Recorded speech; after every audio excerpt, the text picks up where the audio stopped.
Assalamualaikum warahmatullahi wabarakatuh. Selamat pagi, selamat siang, ataupun selamat sore Bapak Ibu dosen mata kuliah Sejarah Seni Rupa dan Desain DKVP Veteran Jawa Timur, serta teman-teman sekalian.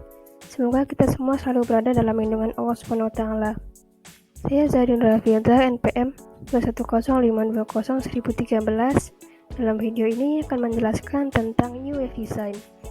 Sebelum kita menuju ke pembahasan lebih jauh, penting kita ketahui terlebih dahulu apakah itu UF Design. UF Design itu adalah gaya desain internasional yang muncul pada era tahun 1970-an yang dikembangkan oleh Wolfgang Weingart di Swiss. Gaya desain ini sangat berkembang hingga ke negeri Jerman setelah terjadinya Perang Dunia Kedua. UF dipengaruhi oleh punk style dan teori bahasa postmodern. Pada karena itu, gaya desain ini dapat juga disebut sebagai Swiss punk typography. UF tidak hanya berpengaruh di era 70-an saja, namun hingga saat ini UF masih sangat berpengaruh. UF design menggunakan unsur atau teknik desain Swiss modern dan masih mementingkan unsur keterbacaan di samping unsur estetik dan teknik komputer. Selanjutnya, mari kita menyelami sejarah dari kemunculan UF design. Pada awalnya UF itu dikembangkan oleh Wolfgang Weingart. Dia ini adalah seorang desainer grafis pada era 70-an di sekolah desain daerah Basel, tepatnya di negara Swiss. Pada UF, Weingart dia menolak kerapian dan kebersihan. Maksudnya dia tidak memperhatikan kerapian dan kebersihan desain tipografi yang diatur grid seperti gaya desain Swiss pada umumnya. Weingart ini dia menampilkan huruf-huruf yang beragam dalam satu kata, dan kemudian spasi yang dilebarkan itu menciptakan grid-grid dan kemudian melanggarnya, lalu mengatur sendiri huruf di dalam gambar. Contohnya yaitu seperti sebuah gambar yang berada di pojokan slide itu pada mulanya berasal dari satu kata, lalu oleh Weingart dia mengubahnya dengan melebarkan spasi. Setelah itu tercipta grid-grid. Nah, di Basel sendiri banyak desainer grafis asal Amerika Serikat yang datang untuk sekolah pasca sarjana, yang kemudian ilmu yang sudah mereka dapat itu dibawa kembali pulang ke Amerika Serikat. Nah, beberapa siswa yang terkemuka dari kelas Weingart seperti April Grayman, Dan Friedman, dan Willy Canes. Mereka ini mengembangkan gaya New Wave lebih lanjut lagi dan akhirnya terus berkembang di negara Amerika Serikat. Weingart sendiri itu juga mengembangkan eksperimen kreatif dalam mencari kemungkinan ekspresi baru pada visualisasi, tata letak, tipografi, dan tema-tema ciptaannya. Weingart juga memanfaatkan komputer untuk menciptakan manipulasi huruf, citra visual, dan komposisi yang lebih bebas. Nah, New Wave design ini dibagi menjadi dua jenis. Yang pertama, New Wave Eropa. Tokoh yang terkenal yakni Oudermatt dan Rosemary TC. Di sini, Weingart dia berperan sebagai typesetting, merombak standar yang baku dan ketat. Dia di sini mengubah dan mengevaluasi ulang potensi tipografi sehingga dengan sentuhan spontanitas dan intuisinya, Weingart kemudian berpikir bila ternyata tipografi itu adalah sebuah seni yang juga bisa dieksplorasi menggunakan intuisi dan spontanitas. Jadi dari UF Eropa ini adalah desainnya menggunakan efek fotografis, efek animasi, desain berlapis, dan desain menggunakan eksperimen terhadap gambar dan huruf. Kemudian yang kedua yakni New Wave Amerika. Tokoh yang terkenal yakni Wolfgang Weingart dan April Grayman. Ciri dari American New Wave itu pada desainnya banyak menggunakan teknik fotografi, teknologi elektronik, dan desain yang berlapis-lapis. Nah, dari UF Eropa dan Amerika itu terdapat kesamaan, namun masih sulit untuk dipastikan suatu ciri umum yang sama pada setiap karya. Nah, hal yang sama dari UF Eropa dan Amerika, masing-masing bermain dengan elemen grafis, icon, dan persepsi yang kemudian secara khas desain Eropa lebih memperlihatkan suatu pendekatan simbolik dan puitik. Kemudian UF ini memiliki karakteristik bentuknya yang sederhana dan banyak menggunakan bentuk geometri seperti lingkaran, kotak, persegi dan sebagainya. Kemudian dipengaruhi gaya Swiss, lalu spasi hurufnya tidak konsisten, kemudian susunan kata dan ornamennya juga terkadang tidak beraturan. Lalu tokoh yang mempengaruhi UF diantaranya ada Catherine McCoy. Dia ini adalah seorang perancang grafis. Si Catherine McCoy ini memikirkan arus bawah yang membentuk desain grafis, ide tentang coding, dan membaca visual bentuk, lalu tentang menantang pemirsa untuk membangun interpretasi, filosofi atau etika, lalu seperangkat pribadi, nilai dan kriteria, lalu kontinuitas di siklus perubahan.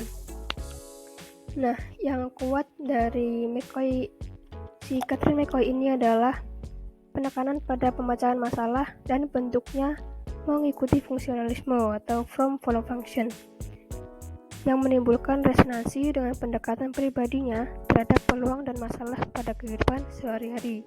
Sebagai seorang mahasiswa junior, Catherine McCoy ini sangat antusias memeluk rasionalisme museum koleksi desain permanen seni rupa.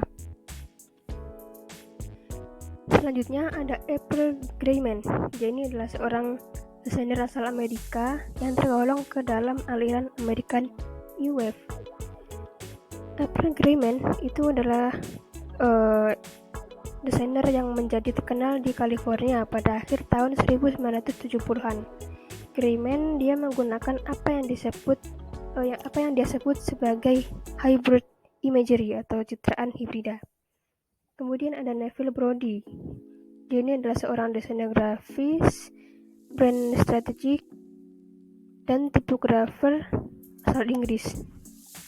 Beliau ini ahli tipografi yang banyak memanfaatkan teknologi komputer dalam desainnya.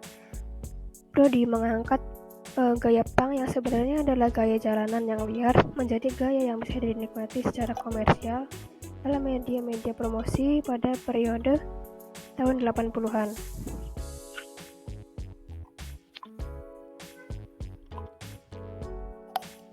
Selanjutnya penekanan New Wave sebagai tipografi wacana. Tipografi itu merupakan hal yang sering ditemui oleh manusia. Dalam hal yang berhubungan dengan desain, itu biasanya akan ditemukan unsur tipografi. Hal ini merujuk pada peran tipografi itu sendiri, di mana sebagai pengantar komunikasi dari ide kepada audiens atau pembaca. Nah, unsur-unsur tipografi itu bisa kita temui dalam koran, poster, brosur, dan sebagainya. Tipografi itu tidak dapat dipisahkan dalam membuat desain yang dapat memudahkan pembaca untuk membaca maksud serta ide yang disampaikan. Nah, desain huruf itu mirip dengan jenis produk lain karena menggabungkan antara ekspresi pribadi dan interupsi sesuai dengan kebutuhan dan tren zaman. Nah, seiring berubahnya kemajuan teknologi, masyarakat secara keseluruhan juga ikut berubah. Hal ini bisa dilihat dari selera dan gaya pribadi yang berubah. Salah satunya yaitu semisal keinginan untuk tampil lebih menonjol di tengah keramaian atau di tengah-tengah banyak orang. Lalu mobil, furnitur, jam tangan, pakaian, dan bahkan perabot rumah tangga, semua itu merupakan form follow function yang terus berubah dan dirancang ulang, lalu kemudian dibeli kembali oleh konsumen. Sama halnya dengan tipografi.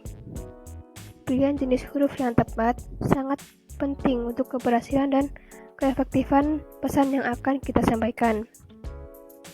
Nah, beberapa tipografi itu dipilih karena fungsinya, sementara yang lain dipilih karena dampak kepribadiannya dan untuk membuat pernyataan seperti kebanyakan tampil pada desain. Pada pandangan pertama atau ketika kita sekilas melihat banyak tipografi, itu akan terlihat mirip apabila mata kita tidak terampil, tetapi seiring dengan berjalannya waktu, kita tidak hanya melihat perbedaannya saja, tetapi juga bisa memahami bagaimana perbedaan itu penting untuk efektivitas dan daya tarik pekerjaan. Sama dengan tubuh manusia, huruf juga memiliki berbagai organ yang berbeda. Penggabungan seluruh komponen dari satu huruf dapat menjadi identifikasi visual yang bisa digunakan untuk membedakan antara huruf yang satu dengan huruf yang lain. Nah, berikut ini adalah contoh-contoh karya dari tokoh New Wave Design. Berikut adalah beberapa contoh karya dari Bapak New Wave atau Wolfgang Wingart. Selanjutnya, karya dari Apple Grayman.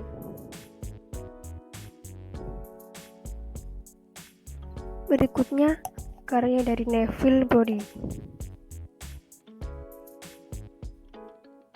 Kemudian ada karya dari Dan Friedman.